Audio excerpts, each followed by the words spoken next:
Okay, we're going to do something a little different today. And Himsa was planning to introduce this with desire, the first hindrance, but apparently that didn't happen. And she's not here to ask what happened. So anyway, we're going to plunge into it today. So I'm just going to screen share.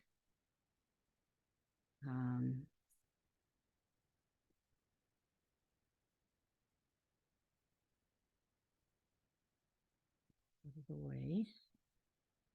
Okay, can everybody see that? Is it a little bit off? Oops, what happened?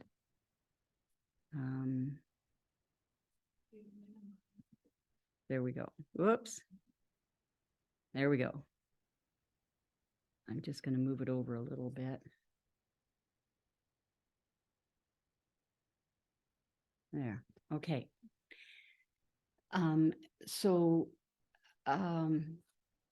Actually, I'm going to go back here. I'll just stop that for a second. Oh, good morning, Kusala.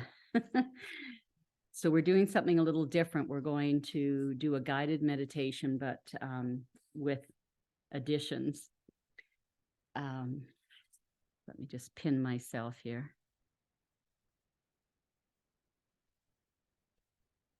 So there's this article that was written by Bhikkhu Analyo, like he's a very practiced monk who also was very academic and like knows a million languages and has been doing comparative studies with Buddhism and various languages. So he has written this article in conjunction with some other people, including one fellow called Fred Gallo, who has done research using the Chinese medicine meridian system and acupoints, which some other people have developed this tapping method where you just tap on various acupoints. So I've got this, I'm putting this, the reference to this, you can download this article where he's combining this knowledge with us working with the hindrances. And that's the topic that we're on, that we're studying right now, is the hindrances. So I'm just going to post this. So if you copy and paste this,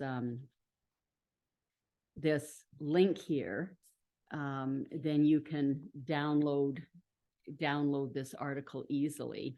And I'll just hold it here very carefully because in case if you're looking at this after the fact, and the link is up here, you can just pause your computer and copy that down, because apparently when you're playing this afterwards, you can't see the chat. Yeah, so there you can get the article from there. Now I have actually studied with a couple of different teachers these tapping techniques in my career as a psychiatrist, and I felt he was rather brief in his Bhikkhu Analyo was rather brief in his explanation of doing this. So I went back to one of the books I had in my library, The Tapping Solution by Ortner, and so now I'll go back to the screen share. And this is a page from this book I just showed you. And this is what we're going to be doing. So I'm going to do a guided meditation on metta. And so it's going to be just regular guided meditation on metta until we get to the person that we have difficulty with, the person that we feel ill will or anger towards, or resentment or frustration, or whatever the negative feeling is. And then we're going to do this tapping routine. And then we're going to send metta to the difficult person. So this is how it's going to work. So I just want to go over how to do this so that when we get to the metta meditation, it just runs smoothly. So you're going to figure out a sentence. So if you right now just want to bring to mind who you're going to have as the difficult person in your life that you're going to be trying to radiate some loving friendliness to. And then you need to come up with a sentence. So like the example sentence is, even though I'm angry at, and then you name the person like Bob or Sue, even though I'm angry at you, Bob, or at you, Sue, for saying or doing whatever it was, whatever you said or whatever you did, I deeply and completely accept myself. So even though I'm angry with you for doing whatever, I deeply and completely accept myself. And oops, somehow, ooh, why'd that go blue?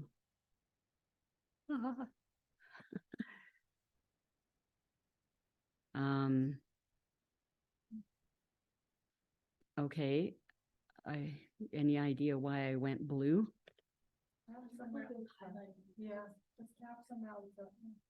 Oh, there we go. Okay, thank you. Now unfortunately, the karate point didn't show up on here.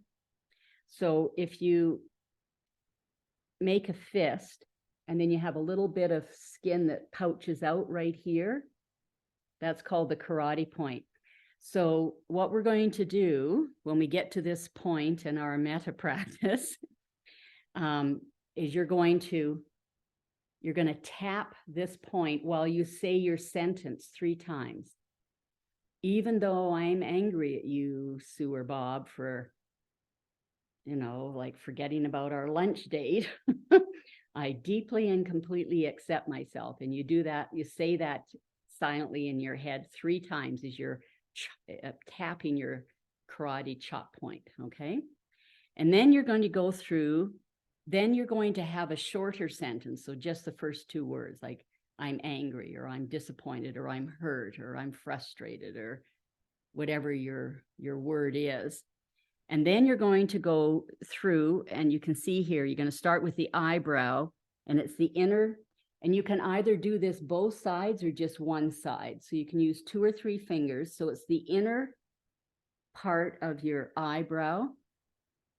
And you're going to just say, and you're supposed to do this 5 to 7 times, but if you just say, I'm angry 3 times, then for me, if I say, I'm angry, I've tapped it about 3 times. So I'm angry, I'm angry, I'm angry. And then I've done it the requisite times. And then you go to number 2, which is the side of the eye. So the outer canthus of the eye here. So I'm angry, I'm angry, I'm angry. And then number 3 is this point under the eye. So I'm angry, I'm angry, I'm angry. Number 4 is under the nose. And I'll leave this diagram up so you can open your eyes and look at it when we get to this point. So you tap under your nose. Then number 5 is the chin.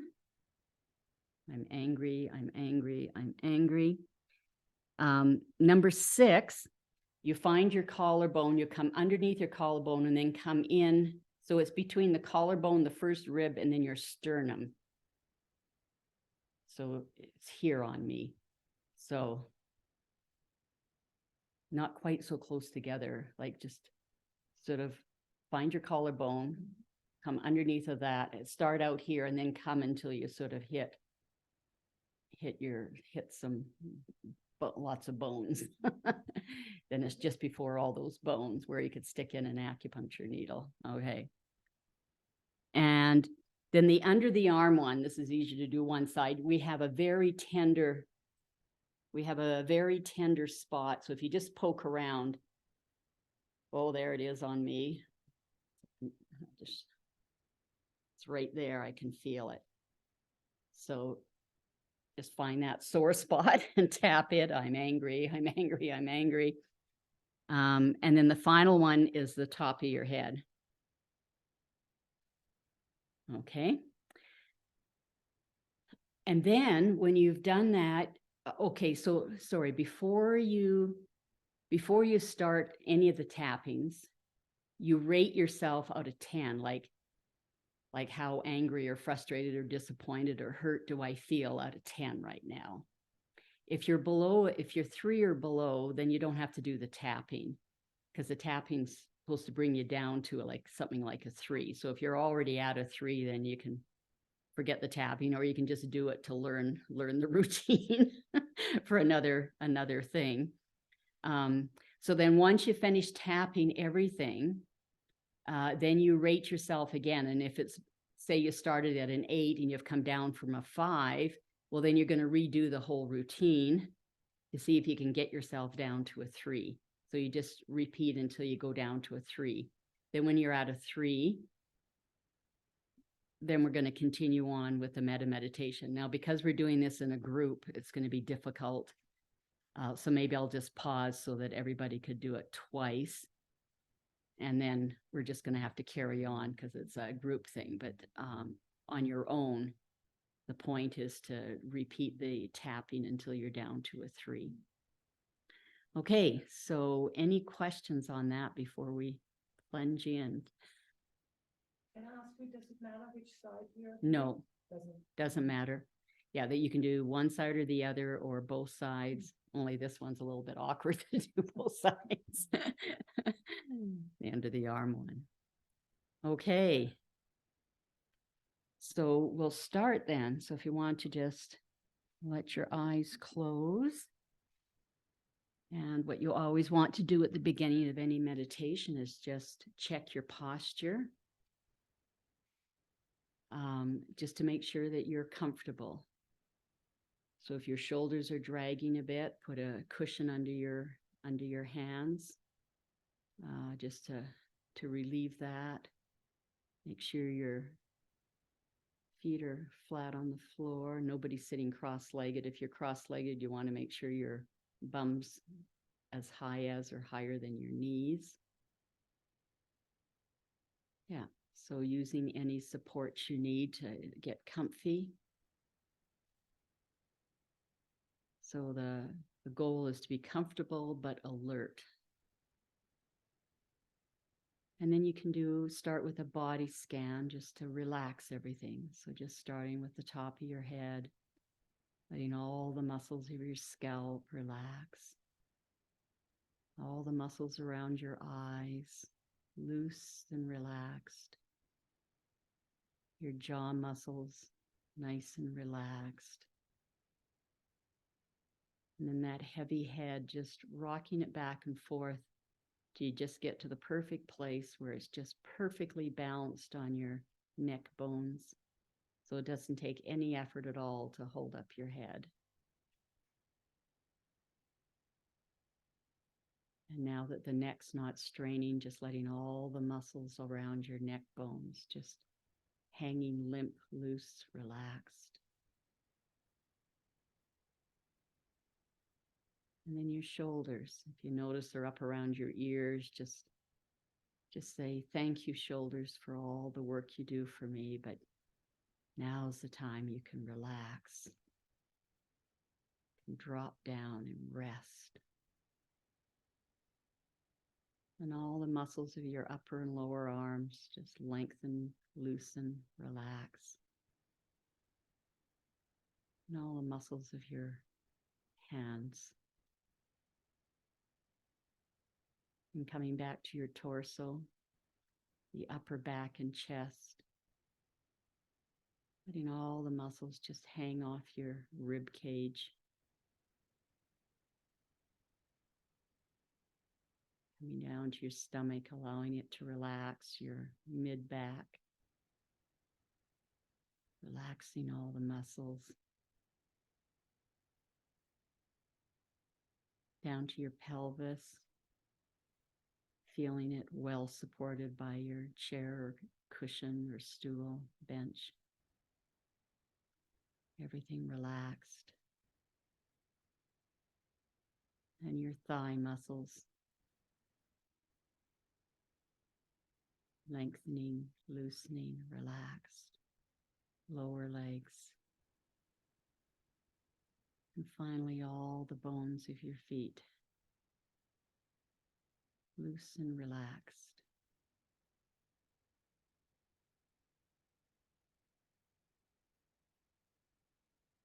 You can just skim through your body again to just make sure that everything is comfortable, relaxed. And you'll know your body's relaxed when the only thing that's in your awareness when I'm not speaking is your breath, because it's the only thing that's moving.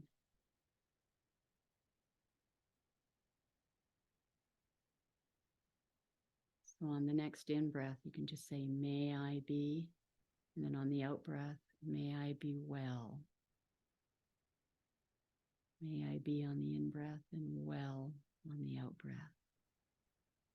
So just repeat that phrase for a couple of breaths.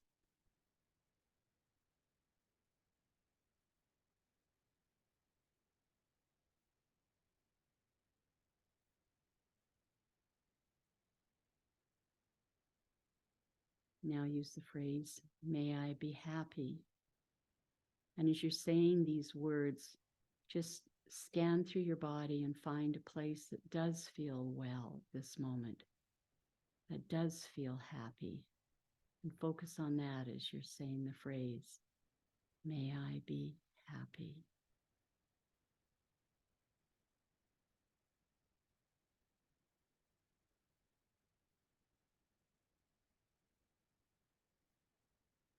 May I be peaceful.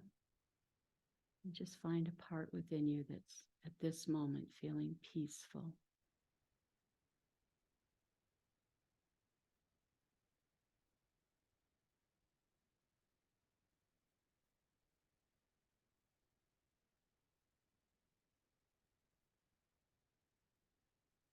May I be loving. Find a part within you that feels loving.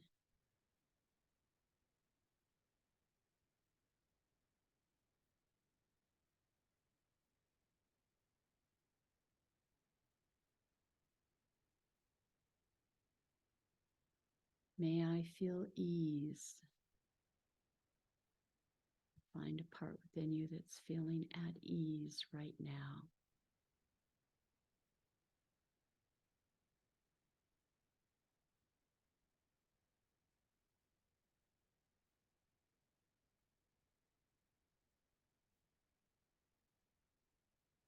And may I be safe. And just find a place within you right now that feels safe.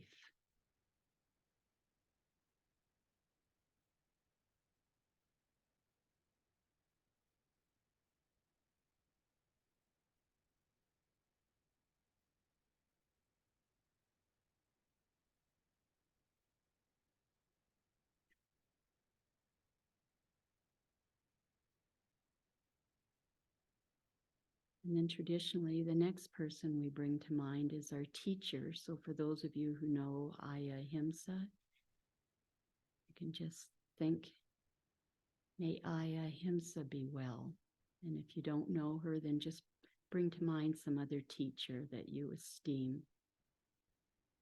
And just may my teacher, and name your teacher, be well.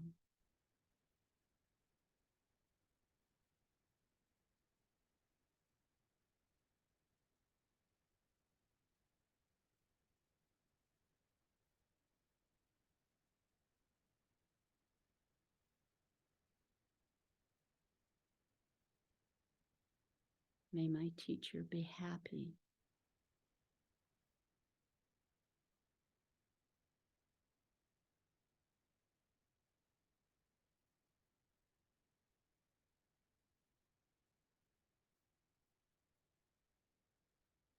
May my teacher be peaceful.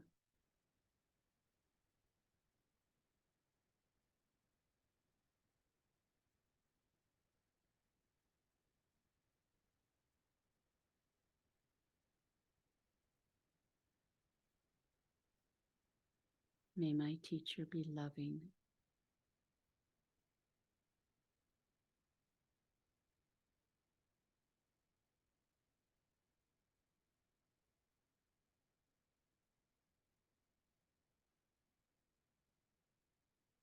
May my teacher feel ease.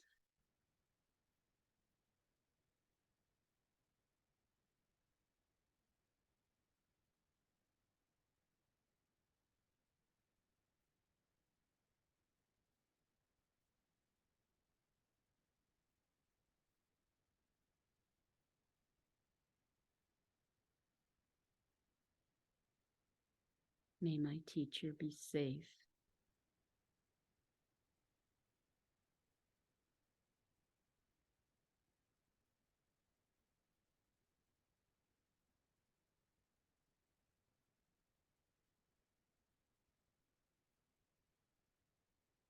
And now bring to mind a good friend and send these same phrases to your good friend, naming them. May my friend, saying their name, be well.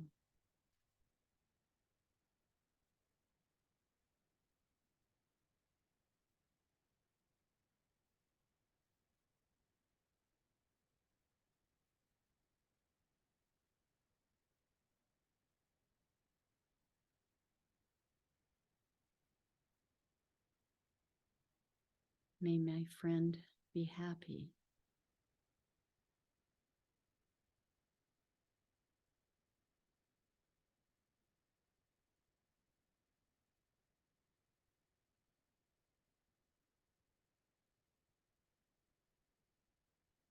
May my friend be peaceful.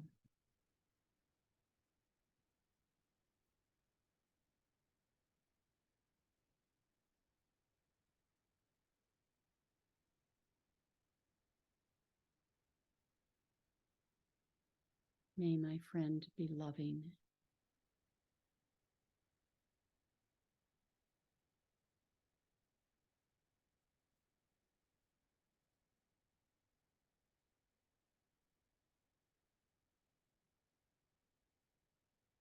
May my friend feel ease.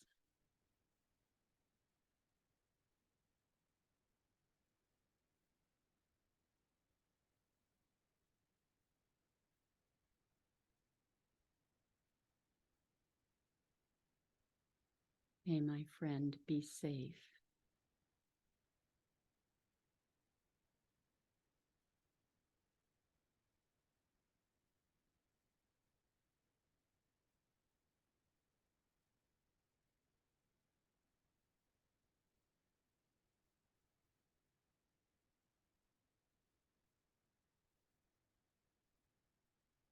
And now bring to mind a person that you don't have strong feelings of either attraction or dislike towards.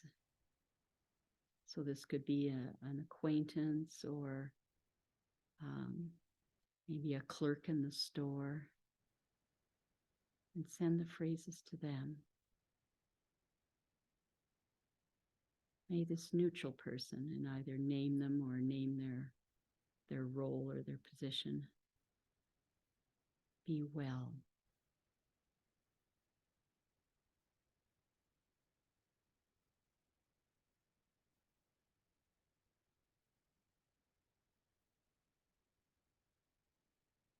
May this neutral person be happy.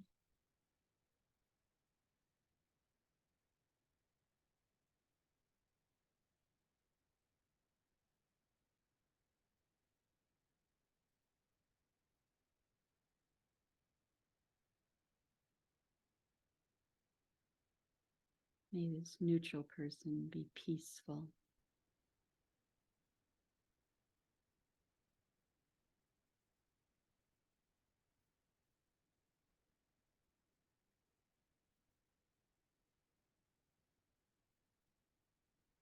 May this neutral person be loving.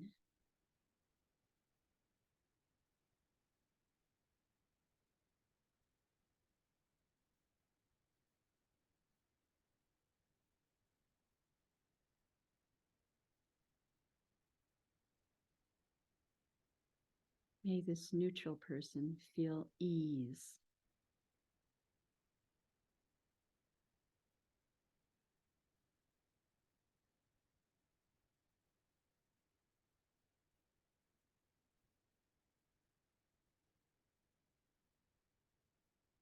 May this neutral person feel safe.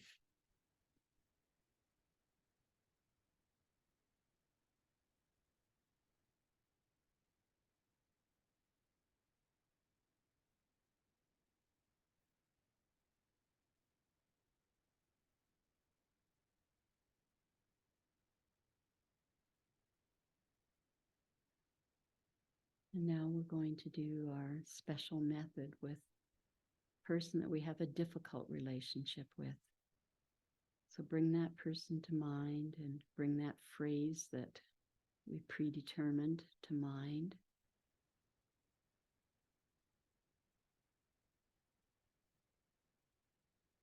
Even though I'm angry with you or hurt by you or disappointed or frustrated for what you said or did, I deeply and completely accept myself.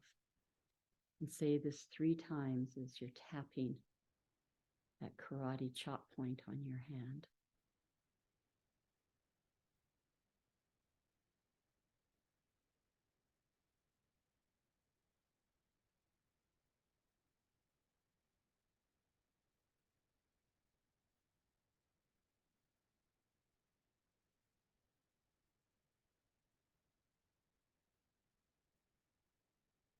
And then you switch to your short, just the mentioning of the emotion. I'm angry, I'm disappointed, I'm sad, I'm hurt.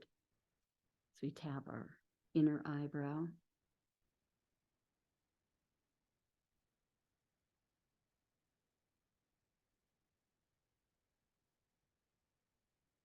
And then the outer part, the outer corner of the eye.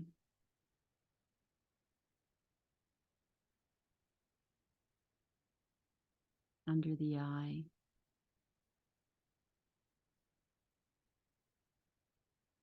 I'll just pause here. We were supposed to rate, so just quickly rate what the intensity of your feelings out of 10. Then under the nose.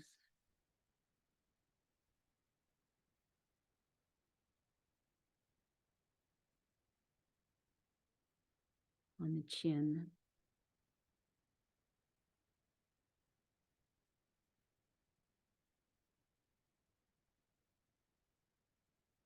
Under the collarbone.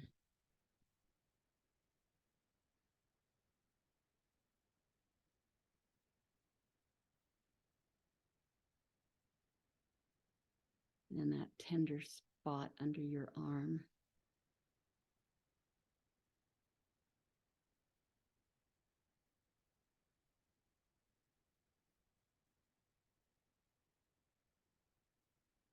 And then the top of your head.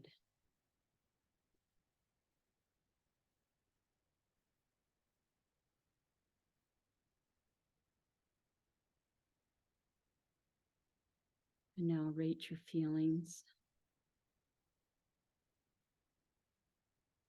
to see if they're at 3 or below. So if they're above 3, I'll just give here a couple of minutes to go through the routine again, starting with the karate chop point on the side of your hand and saying the long sentence, and then the short phrase with the rest of the points. And if you're already at a 3, just enjoy breathing in and out for the next 2 minutes.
And if you've been doing the routine for a second time now, reevaluate. How strong is your negative feeling? Is it at a 3 or below? So when you're doing this on your own, you can continue as we're going to now. But if it's above 3, then you go through the routine again. But for now, we're going to carry on. So now keeping this difficult person in your life in mind, just send the phrase to this person. May you be well.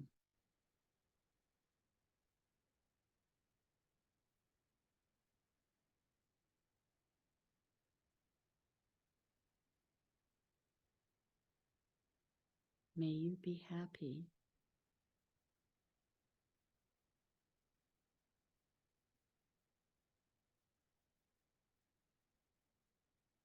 May you be peaceful.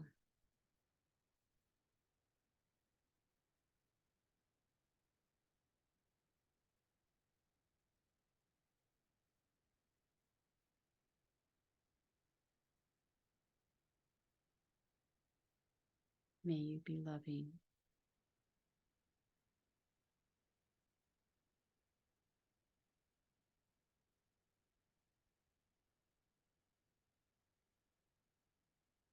May you feel ease.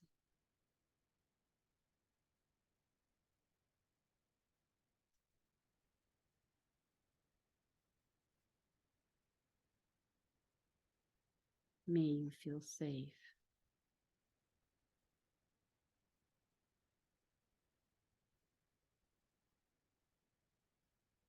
May all beings be well.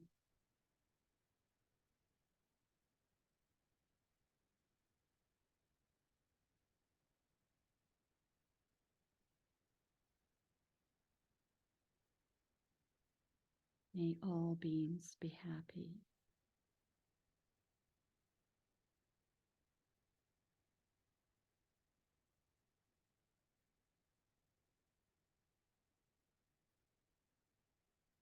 May all beings be peaceful.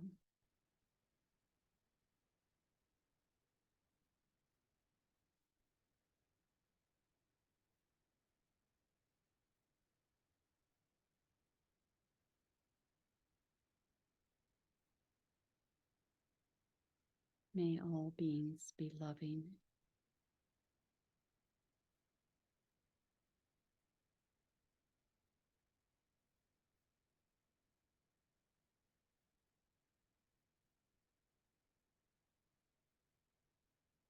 May all beings feel ease.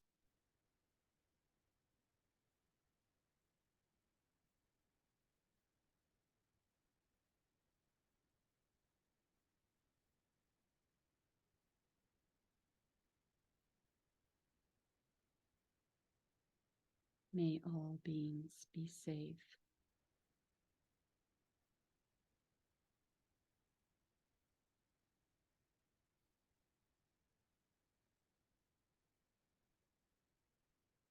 So just take a few more minutes, just spreading metta, loving friendliness, goodwill, upwards to all the beings that live in the skies, the birds, the insects, downwards to all the beings that live in the ground or in the waters, the oceans, the rivers, to the north, to all beings living in the north, to the south, to all beings living in the south, to the east, to all beings living in the east, and to the west, to all beings living in the west.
Okay, so welcome everyone. We're continuing on our series of working with the Five Hindrances, and we're using this book written by Ajahn Thiradhammo. He's one of our three Canadian elders who trained directly with Ajahn Chah. So this book is available as a PDF on the Amaravati UK website. If you want a hard copy, they will mail it to you, but you have to pay for mail, which is costly, but you can read it for free online. And so Ahimsa did the first hindrance, desire, and then I believe while I was on retreat, some tapes were played, I believe, on ill will, Vyāpāda. So this is the second hindrance, ill will. And that's what we're going to be talking about today. And it's basically, I'm summarizing with some additives to Ajahn Thiradhammo's chapter.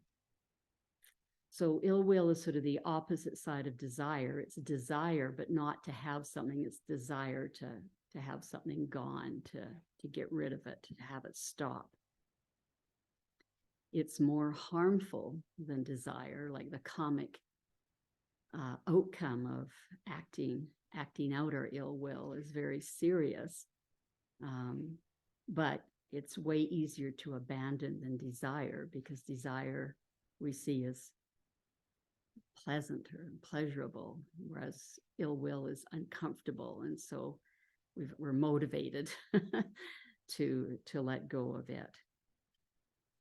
So where there's lots of synonyms for ill will, so they can go from just mild dislike or irritation or annoyance, then up to resentment, aversion, anger, hostility, hate, all the way up to rage, uncontrollable rage. So we're talking about the whole gamut here of sort of negative emotions.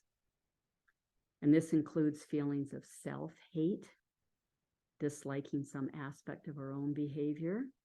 And it includes what we call righteous anger, where we feel that the person or situation deserves our anger.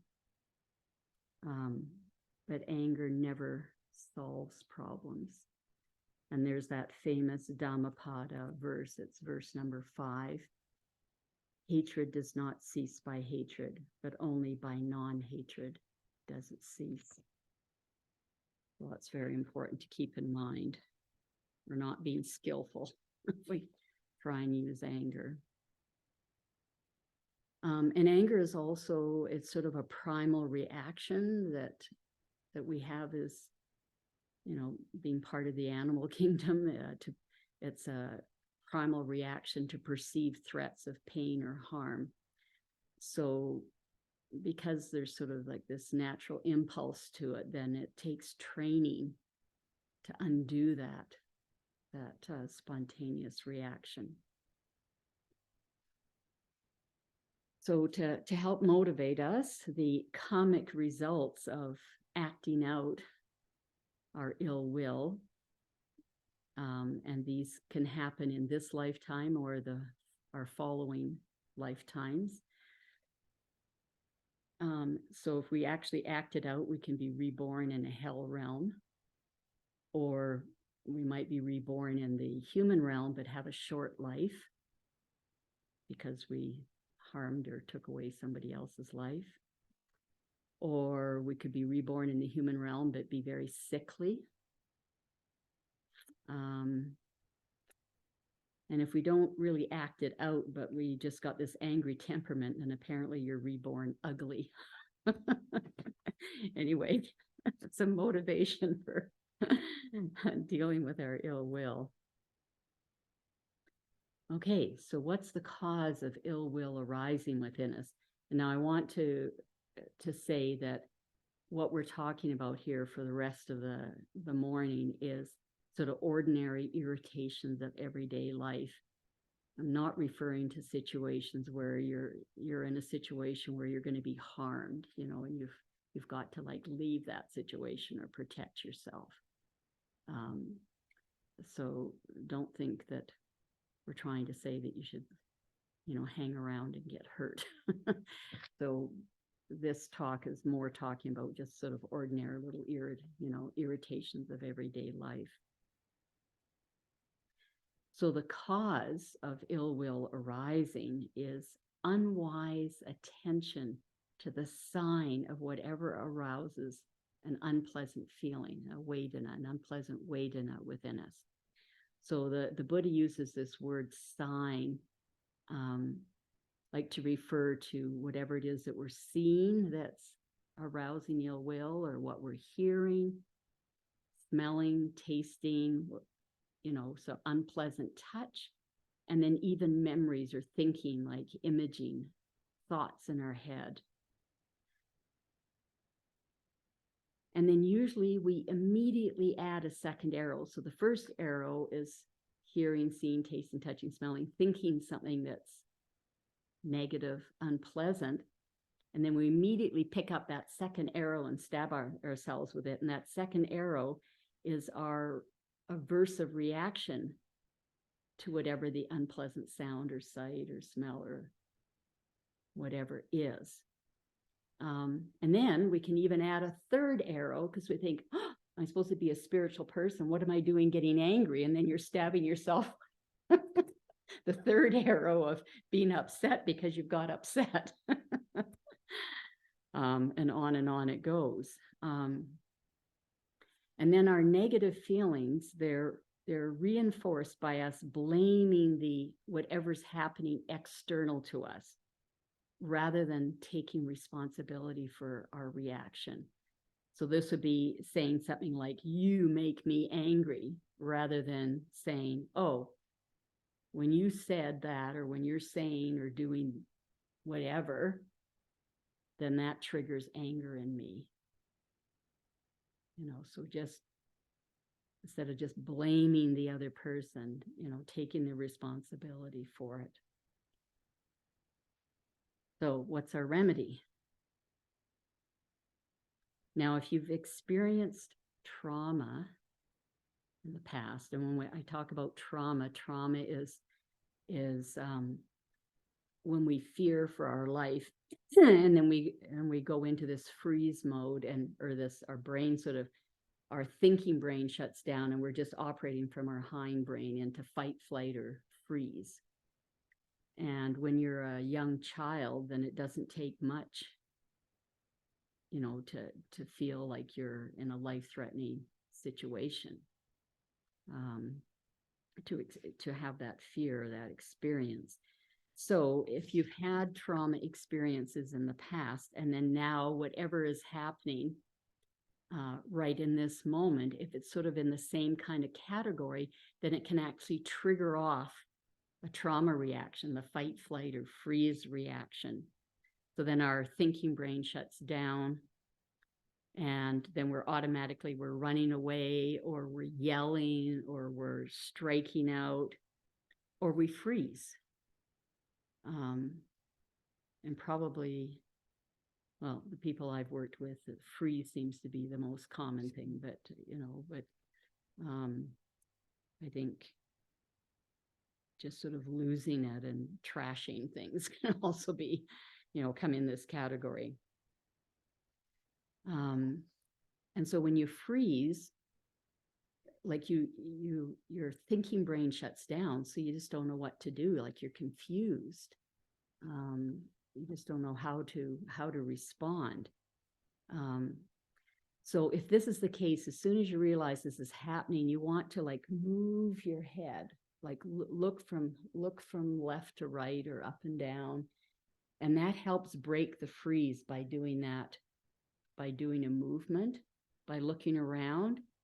And then if you're in a safe, like if there's safe people around, you want to look around and say, oh, there's Marilyn, she's a safe person, you know, or, oh, this is Sanghamitta's place. Like this is a safe place.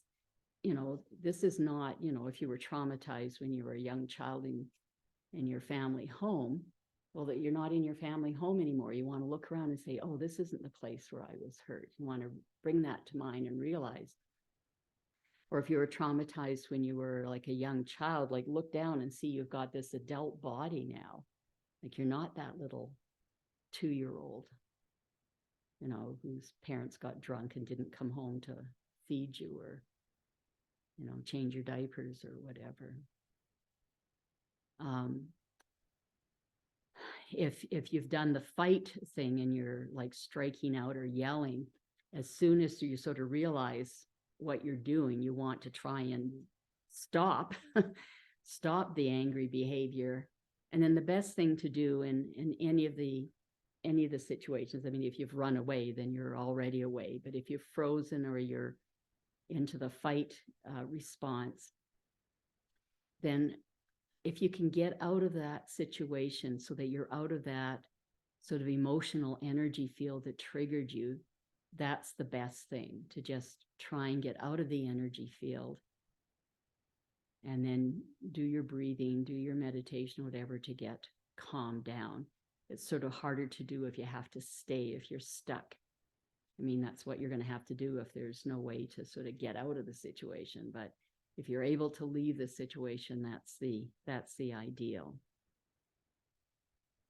Now, most people don't go into a trauma reaction. It's just our personality. It's just our habit energy that, we get angry. It's not a true trauma reaction where your thinking brain is shut down. But again, to get our mind to switch from this intense focus on this unwise attention to whatever it is that's been said or done that's triggered you, again, if you can just leave the situation, and the socially most appropriate thing is to say, I've got to use the washroom, and go into the toilet and sit in the toilet cubicle and breathe and get yourself settled down. But it's really helpful to get out of the energy field of the situation. It really helps you to calm. And this is a perfect time to do the holding technique, where you get out of your head, instead of thinking like, how could they have said that or done that, or rah, rah, rah, all those thoughts that are intensifying your reaction. Get out of your head, go down into your body, find out where you're feeling the anger or the hurt, and then lovingly, caringly, gently hold your attention, on that part of, that physical part of your body that's holding that anger or that hurt. And just lovingly hold it, just like you would lovingly hold a hurt child. Just hold your attention there. And because you're not feeling it with more thoughts from your head, then it's going to die down. You're going to settle down. And then you're going to be able to go from tunnel vision, like they said that was so horrible, to, oh, I get angry or I get upset, and, I've said hurtful things to people, or I've done, I've been careless or thoughtless, and people have been hurt by me. This is a human being I'm looking at that's a whole range of loving qualities and negative qualities, just like I'm a whole being with, my failures, my unskillful behavior, and my good behaviors, my lovingness, and whatever else. So doing the holding technique allows us to go from that tunnel vision and sort of open us up to a more realistic picture of what's going on. Oh yeah, I forgot to mention this. When you're in your body, when you're doing the holding technique and you're feeling that anger in your body, like just feel how unpleasant that is. That the tension and everything that we experience when we're holding anger or ill will or negative emotions in our body. And the Buddha said it's like holding a hot coal. Like if you're angry at somebody and you're wanting to throw a hot coal at them, you're holding that hot coal, and that hot coal is burning your hand. So if you throw it, you might even miss the person. So it's not doing anything, may not be doing anything to the other person, but you've damaged yourself. So you've been damaged twice, the initial hurt you got by what they said or did, and now you're hurting yourself again by holding on to this anger, this ill will. And Ajahn Thiradhammo suggests that we look in the mirror when we're angry to see how ugly we look when we're angry. And then it's also very important to remind ourselves when we're having intense feelings, this is impermanent. And then as you're doing the holding technique and the emotion is settling, is draining away, then really notice that, like, oh yes, it is impermanent. It is going away.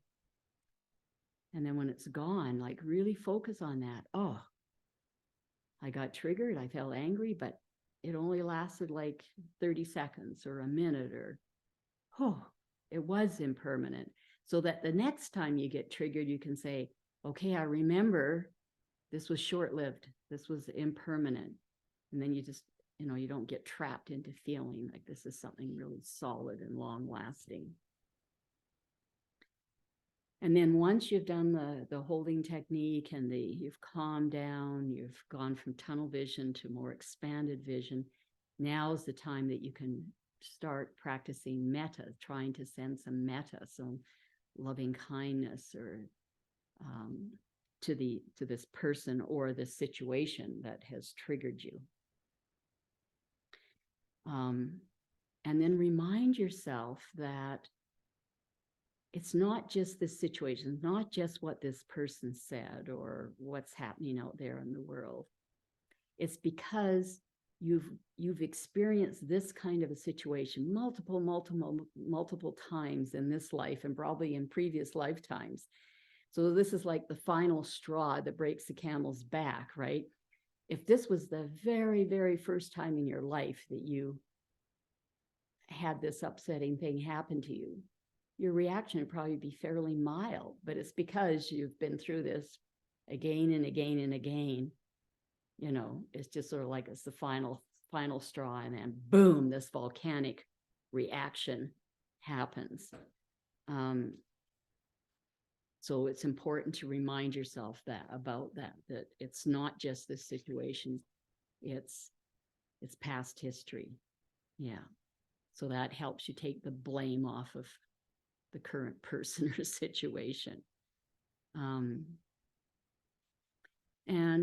remember that we all want to be happy. I mean, that's sort of our goal in life, is to be happy. And so this person who has said something hurtful or done something hurtful or forgotten to do something, that in their own way that might be very unskillful, they're just trying to be happy. They don't want to be miserable. So whatever they did or said, this was their best attempt at creating a happy world for themselves. And so they probably had some really difficult past experiences that left them with this unskillful behaviors. The only way that they had observed or were taught or knew how to try and make things better. So you can allow yourself to feel some compassion for them, knowing that they've probably got this yucky bad experiences in their past. And you really want to look at them as a whole person. That with their skillful and unskillful, good and bad qualities, they're not just whatever this one thing is that's happening at the moment. So really try and look at the positive aspects of their character. And if you can't find any, they just seem bad through and through, then just look at them as a really sick person and allow some compassion to arise for them. So I just want to show you here, I'm just going to screen share again, because a lot of this comes from Thich Nhat Hanh's peace treaty It's just a beautiful document, and I just want to show you where to find it on the website.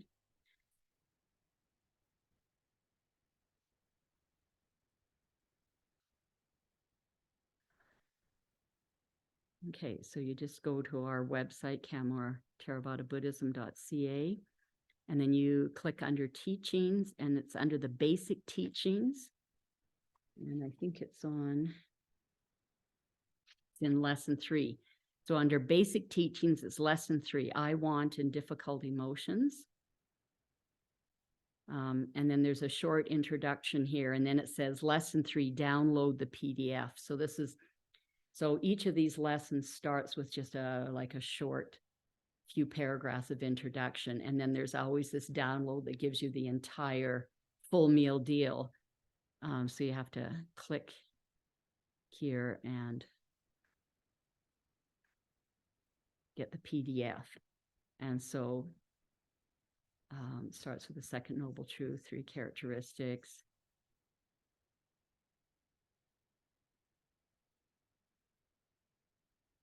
Okay, here's the holding technique that I referenced a little bit earlier in my talk. So that's in this lesson as well, the holding technique. And then here starts the peace treaty. So he has quite a few pages of sort of explanation. And then there's an actual treaty that he has for you to sign with, someone that you're close to. You may not feel comfortable doing this with a boss or something, but if with your partner or a good friend, that you could sign this treaty together. It's really quite wonderful. So that's in lesson 3 of the basic teachings.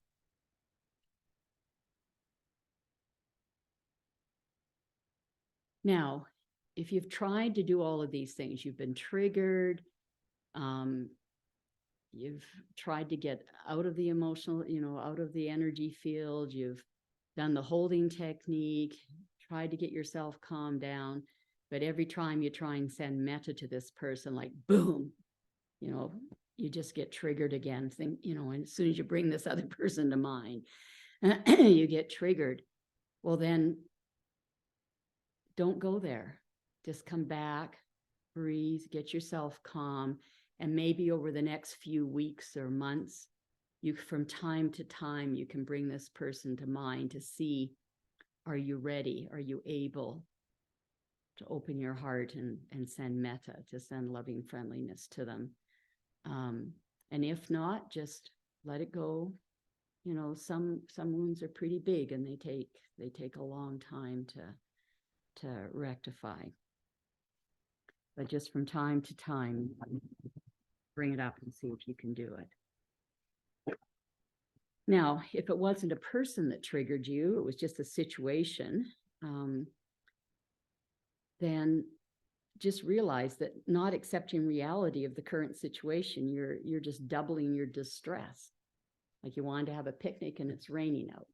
Well, the reality is it's raining out. There's no point fussing about the fact that you can't have your picnic outside. I mean, better to use your energy to figure out an alternate thing to do, rather than sitting there and making yourself miserable with that, stabbing yourself with that second arrow.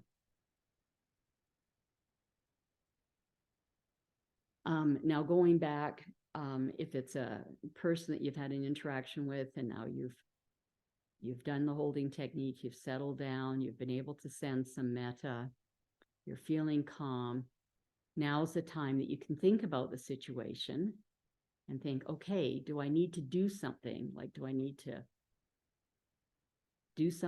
physically do something or say something? Or is it better just to let things just go, like just drop it? But this is when you want to make the decision, when you're feeling calm, when you've gone from that tunnel vision to that expanded vision. You don't want to make any decisions about what to do when you're in tunnel vision. It's just going to be a disaster. So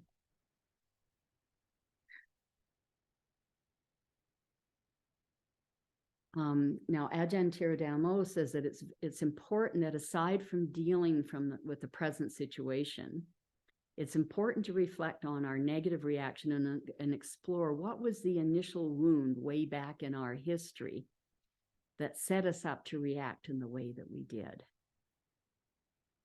So the present situation may be very small and not seem to account for the intensity of our reaction because of all these numerous previous wounds, as I mentioned before. So in his book, Ajahn Thiradhammo gives some examples from his own life that just took months for him to unwind. You know, every time he'd get upset, he'd just sort of afterwards sort of contemplate, well, you know, what happened in my life that set me up for this? And he'd come to some memories. And then the next time it would happen, he'd come to some earlier memories. And anyway, eventually, over several months, he was able to sort of get to the bottom of it. And we may not get to the bottom of it because it may be a previous lifetime that the wounds happened. Now, there's a cute little inner dialogue he has here on page 107. So,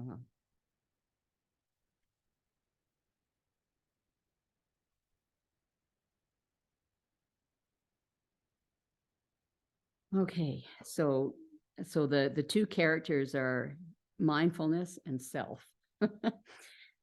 So the mindfulness says, there's some pain here. And the self says, yes, but I don't like it. And mindfulness says, but it is there. And the self says, okay, I can acknowledge that. And then mindfulness says, hey, there's more to the pain than meets the eye. And it's very interesting. The self says, really? Mindfulness says, yes, take a look. And the self says, how do I do that? And mindfulness says, relax your defensiveness, be more friendly, and it will start to show itself. Self says, hey, it is interesting, and this friendliness is not too bad. Actually, it's quite nice. And I noticed that what I thought was painful is not as extreme as I had first imagined. And then he has another little set of ideas for doing this in past investigation in our life on page 110.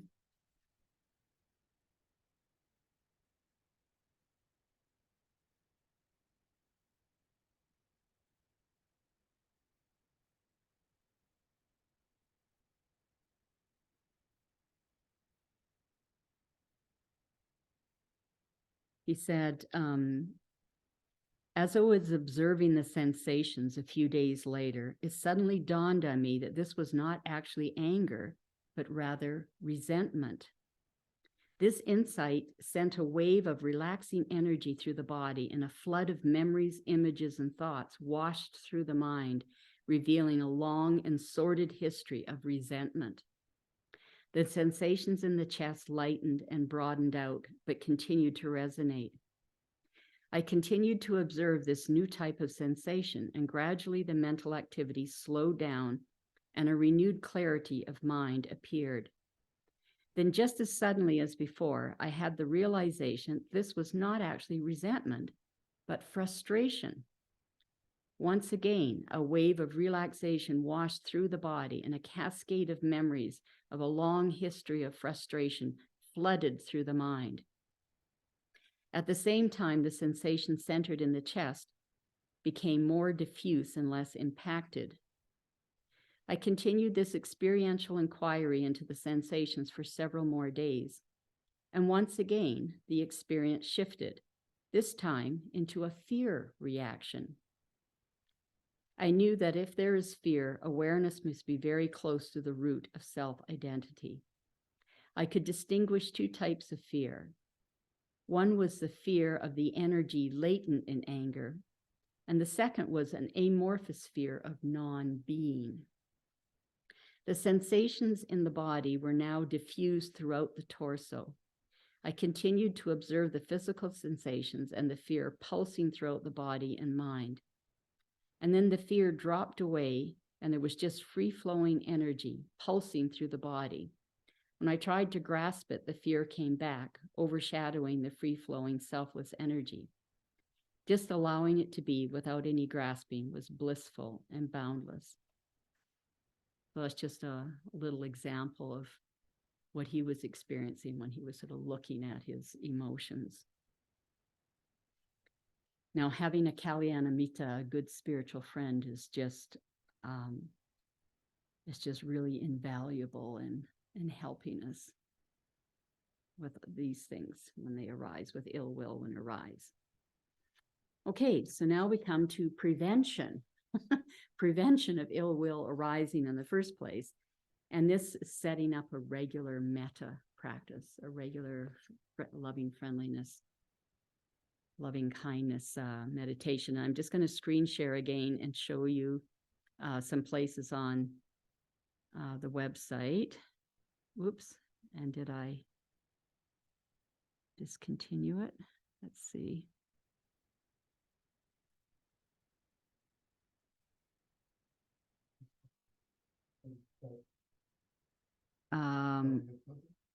This one? This one? Ah, right, because I stopped on writing. Okay, thank you so much. Glad we got computer literate people in the room.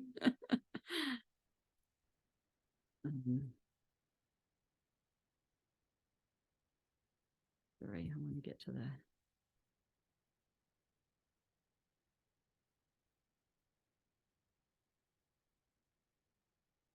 Here we go. Okay, so if we go back to the front page here of the website, then again, you go under teachings, under basic teachings where we're at before. And this time we're going to go to lesson 4, love and joy. And this time it's on this first introductory paragraph. If you just go past the lesson 4 download and you go down to audio here, there's the Metta Meditation course by Bhante Sujato in 10 parts. This is a really, really fantastic workshop that he gave. He's a monk in Australia who trained with Ajahn Brahm, and he breath meditation never worked for him. And then he just found out that the metta meditation and he really worked for him, and he found this really good teacher that he learned from. Anyway, this is a fabulous workshop, so I highly recommend that to go through those 10 lessons. So that's how you find it. And then if you go into the downloading the PDF again,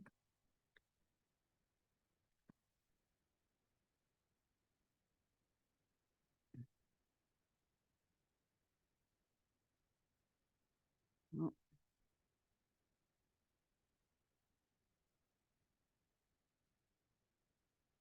Okay, and then if you scroll through,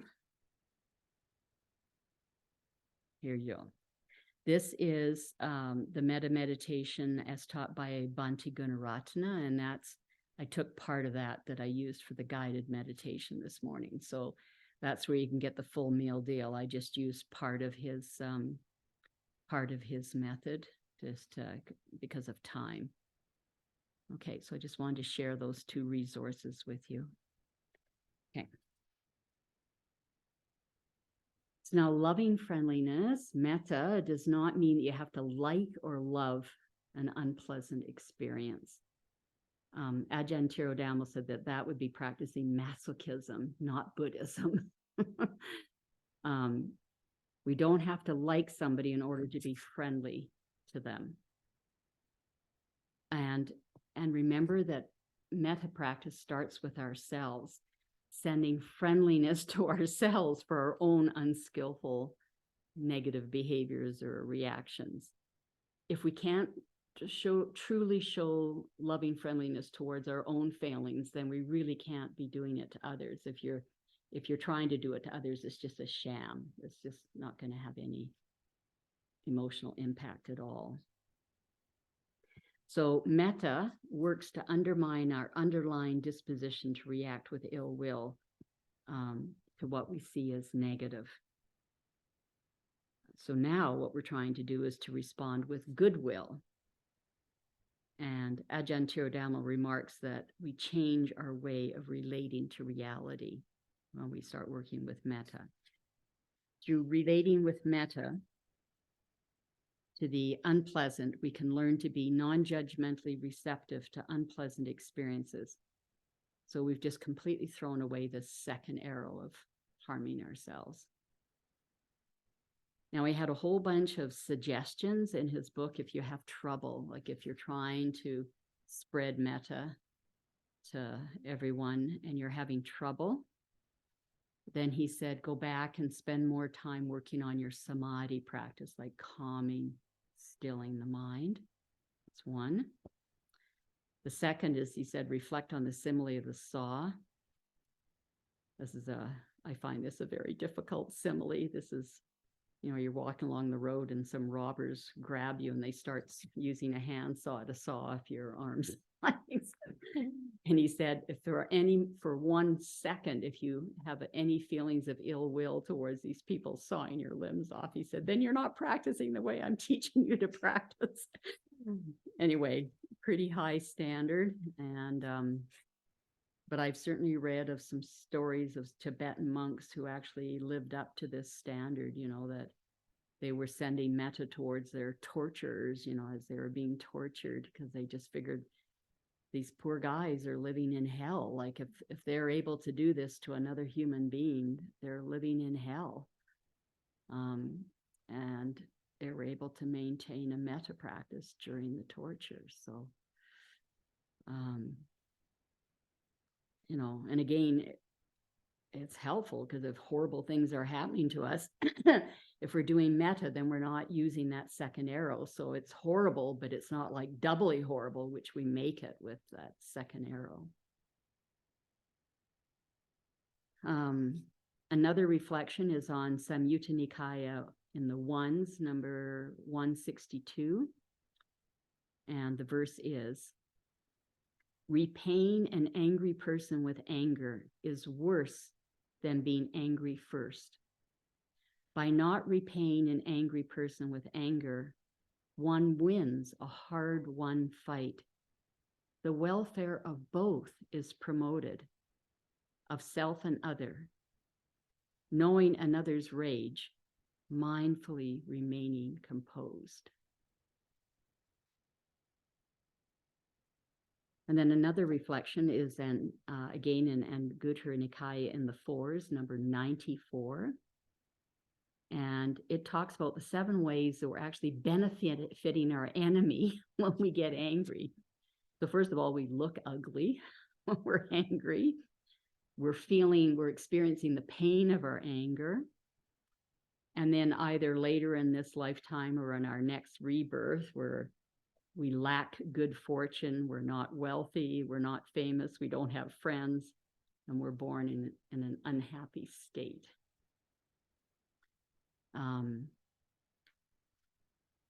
Next reflection is Anguttara Nikaya in the threes and suttas 186 to 190.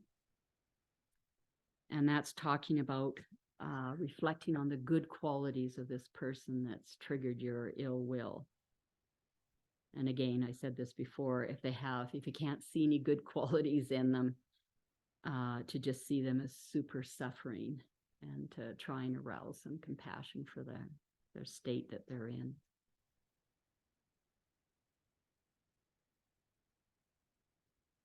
Reflect on the suffering that we're causing ourselves with our anger, of feeling that hot coal. Reflect on the fact that we're the owner of our own karma.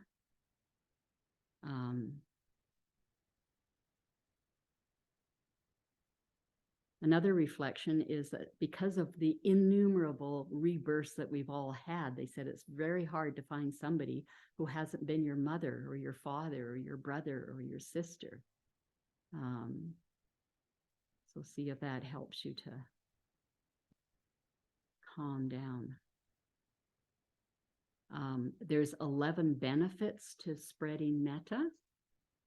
They are that you sleep comfortably and wake comfortably. You don't have bad dreams. You're dear to both humans and non-humans.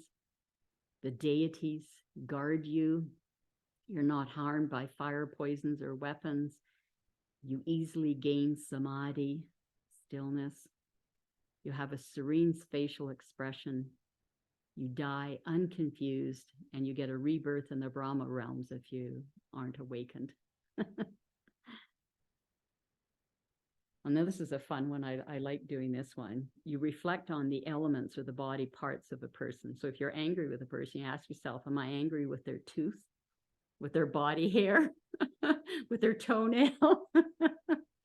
You know, or we're made up of air, water, fire, and earth. You know, are we angry with their earth part or their air part?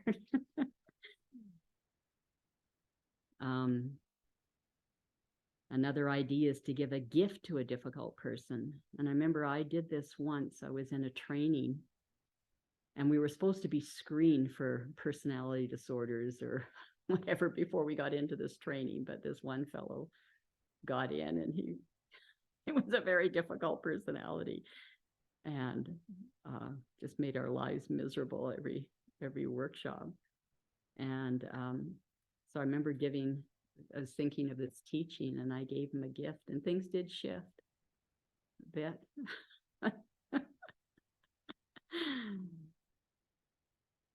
And the last suggestion here when you're having difficulty spreading metta is to practice forgiveness towards yourself and the other person. Okay, and then the last comment is on anatta, not self. So this practice of metta can gradually lead us to letting go of our false sense of having a self, because one of the assumed roles of a sense of self is to protect or preserve that sense of self. But once we've healed our old wounds with metta so that new unpleasant experiences are met with mindfulness and wisdom rather than with dislike, then there's not a need for this self-reference. So as Ajahn Thiradhammo says, the self is out of a job. It's no longer needed to defend. So this opens us up to sending friendliness to our own unskillful negative reactions, to the realization of not self, like things aren't personal, just causes and conditions having their results. Okay. So we've got a bit of time here for discussion, and I'm really curious to hear feedback from the tapping routine. Did we lose? I think oh, there's Kusala, you're still there.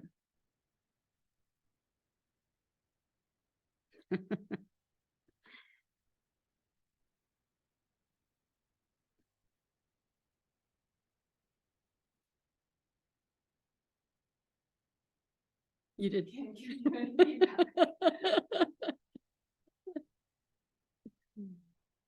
You have a strong metta practice. Maybe you didn't have to do it.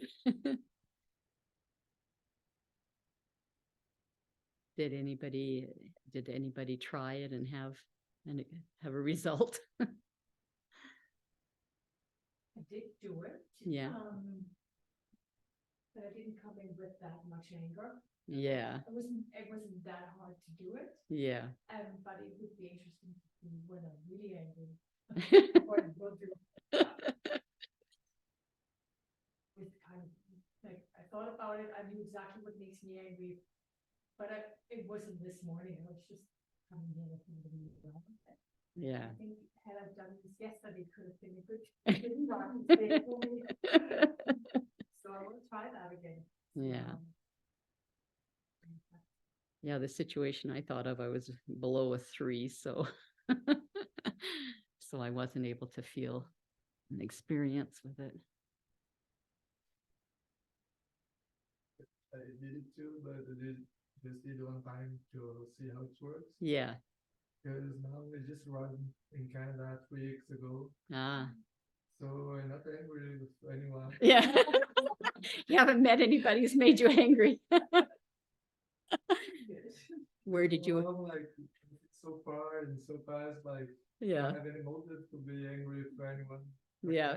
Just to be present because now I don't feel angry about the person, more about the situation. Yeah.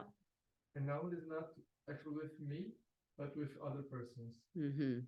Situations between two persons, for example, is my angry situation because I work in the social humanitarian field. In the which field? Social and humanitarian field. Mm-hmm. I Oh. work in the NGO in Portugal. And it's very hard. It's very hard. I work with a refugee family. I'm from Brazil, but I live in Portugal for 80 years. Mm.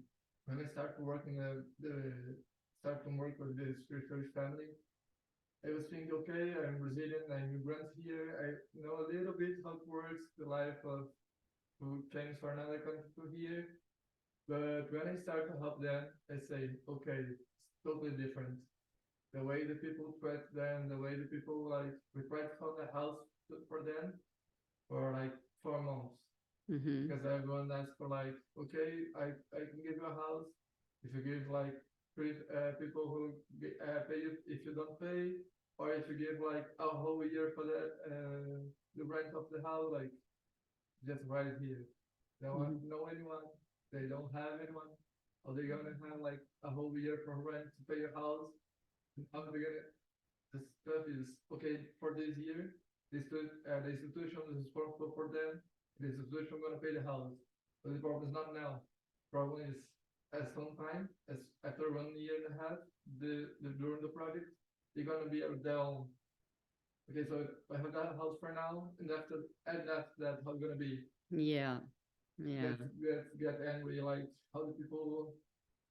It's this kind of situation, like even I work in the NGO.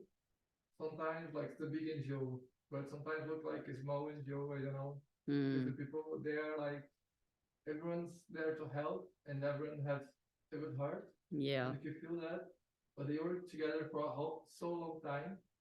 A lot of people don't contact with other people and just get angry for no motive. Yeah. Just because like oh, I should look for the other side, so and get like real angry and the whole and then get angry and like why? That gets me more angry than actually why this happened, you know? Yeah. Like both are good persons, they just don't talk with each other and get angry because something, you know. Everything's so stressful in the work and everyone's so stressful in the work, but everyone just look for your side and say, no, we need to help each other, but the times happen, they just look for their sides. Yeah. And forget all the other persons and get angry and never talk with more of this person because they get angry for no reason. That's get me more angry. Yeah. Yeah. That's what I was talking about. It's not the current situation, it's all the past stuff, all their stressors or whatever. Then that's the final straw and then this volcanic reaction, and it just doesn't make sense, you know. Exactly. Yeah. Yeah. Welcome to Canada. Thank you.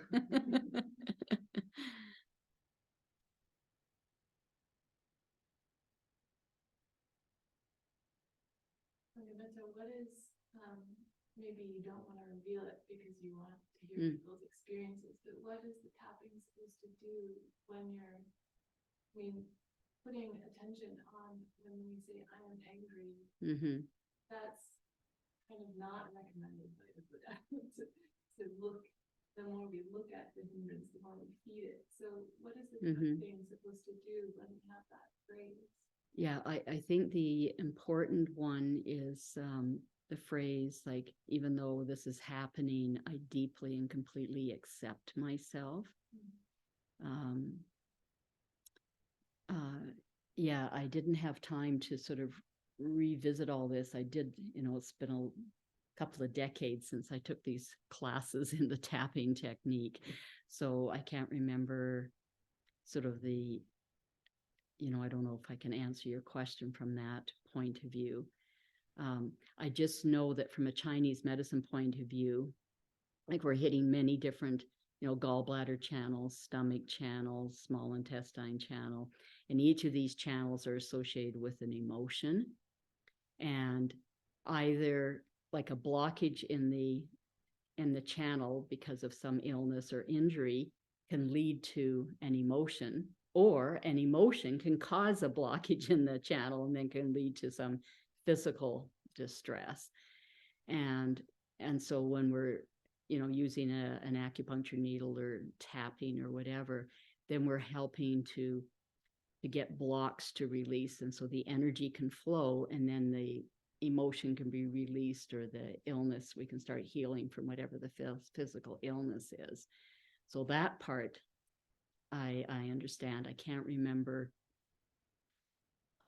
specifically the association with the words and the tapping. Yeah, if you want to read the book. But there's been a fair amount of research, like Bhikkhu Analyo's paper that I gave the reference for there. A fair amount of research has been done. It's been very effective, especially on PTSD victims, like, people who, like, a lot of research has been done on Vietnam War veterans, who witnessed really atrocities, and like in 3 to 5 sessions, like very short number of sessions, being like 89% decreased in their symptoms, so it's got good research and good effectiveness associated with it.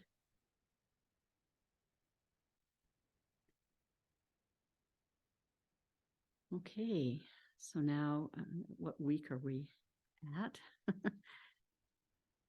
Number 3. So it's mudita. So we end with one of the Brahma Viharas, and the 3rd week is mudita, sympathetic joy, being happy for the happiness of others. And so each of us, we take a turn and give our own happiness. So we're not, the person who's speaking isn't doing the mudita, they're just expressing a happiness. But then everybody else in the room, your job is then to feel happy for that person's happiness. And the near enemy is envy. So if somebody's just been on a wonderful holiday or whatever, and envy pops up, then you do your best to drop the envy and be happy for the person. So I've just emerged from a 1-month retreat, and I just have such gratitude to Sarah and Bodhi Paula. They cooked for me and took care of me for an entire month so I could do the retreat in my home, where I could have a good diet, because the last retreat I went on, my blood pressure was sky high because they salted the food too much. And anyway, it was difficult conditions. So here I had perfect conditions. So a lot of gratitude for that. Here, let me just switch and I think we've lost Kusala. She has a unstable connection. Okay. Oops, that's not what I have to move. The camera. If I can get you all in. You don't have to worry about me. All right, there, I think you got everything.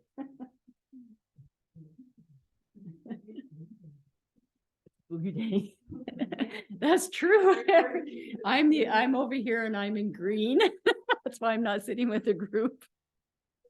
Only people wearing blue can sit here. So That's right. Okay, which blue person wants to go next?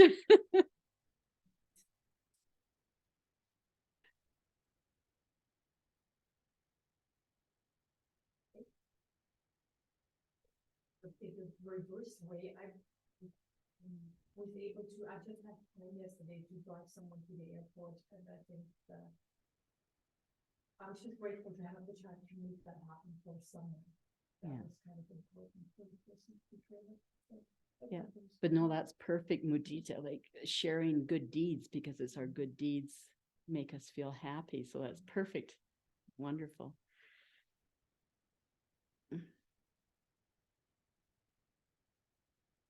I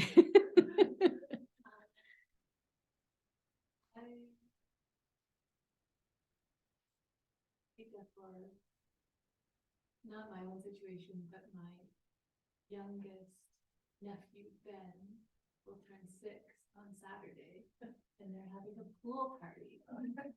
So that just sounds like a lot.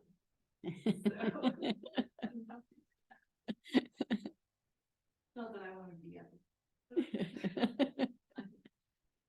We're happy for their happiness.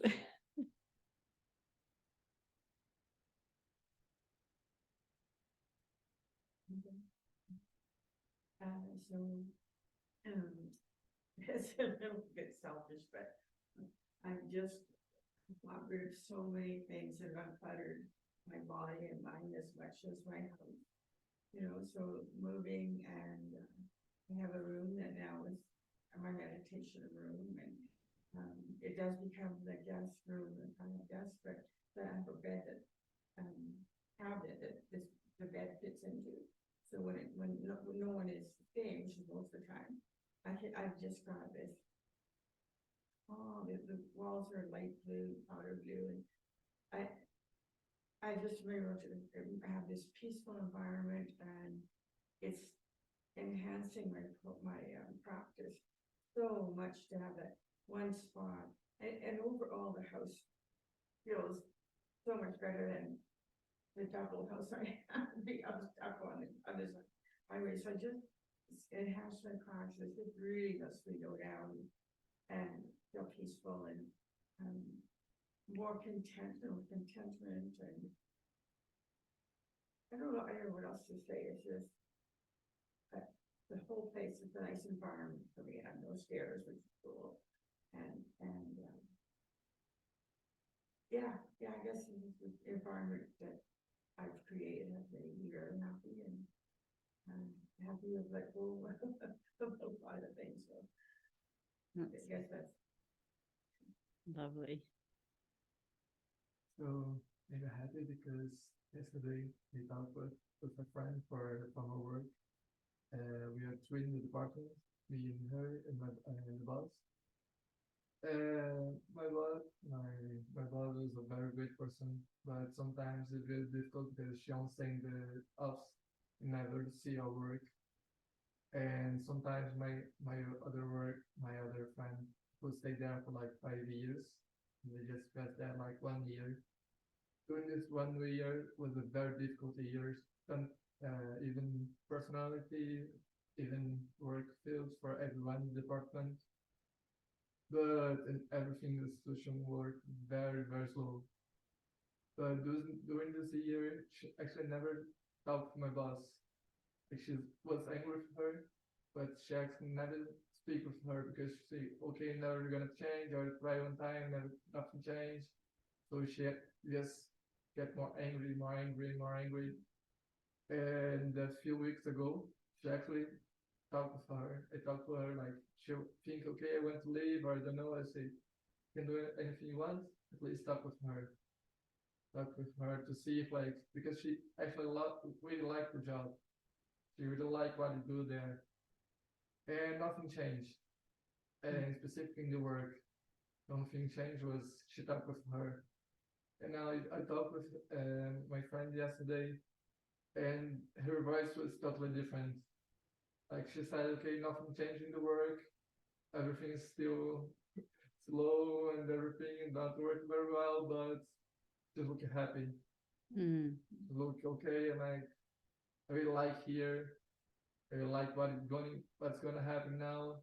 Even everything, a lot of the mess and everything. I have more work than before because when I left, no one entered my spot. So there one people left now, so more work for them. But she looks so happy, happy. Then she stayed the whole year.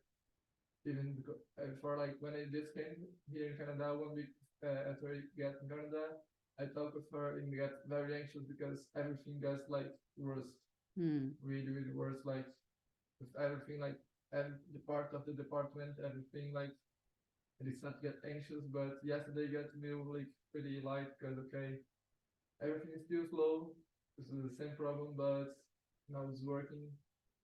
Talk with them, and now she's light and happy than before.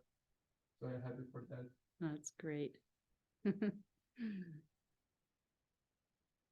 May the merit of our practice be shared with all sentient beings, named and unnamed.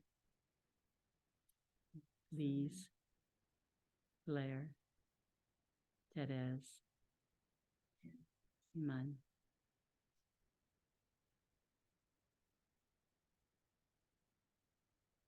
May all beings be well and happy. Thank you, Sanghamitta. Thank you, everyone.